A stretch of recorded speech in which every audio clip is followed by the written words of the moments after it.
হোমস্টের আন্টির হাতে বানানো নিজের নার্সারি। এরকম নার্সারি এবং এখানে বাঁধাকপি, ফুলকপি, বিভিন্ন সবজি, টমেটো, বেগুন ওনার নিজের হাতের করা এবং নিজের হাতে সন্তানের মতো উনি এগুলোকে যত্ন করে রেখেছেন যাতে আমরাও এসে উপভোগ করতে পারি।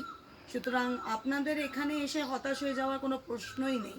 অ্যাটলিস্ট একবার যারা ভ্রমণ পিপাসু, যারা ঘুরতে ভালোবাসেন, একটু রিল্যাক্সেশন চান, তারা প্রকৃতির মাঝে এসে অন্তত 2 দিন এখানে কাটিয়ে যান। আশা করি হতাশ হবেন না, তাই তো আন্টি? একদম সব রকম প্রিভিলেজ দিয়েছে।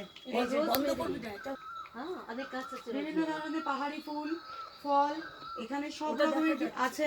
পেঁপে গাছও আছে। এইটা কি গাছ আন্টি? रुख टमाटर बोलते हैं हम लोग। আর পাহাড়ি টমেটো। পাহাড়ি টমেটো আছে। এখানে আসো, এখানে কাছে এসে তোল, কাছে এসে তোল। अभी तो सब तोड़ लिया, खाली तीन है। হাতে তৈরি এগুলো खा लिया अभी तो सब। একদম প্রকৃতিকে একদম সাজিয়ে রেখেছেন ঢালাও ভাবে আমাদের জন্য। ये प्लम ट्री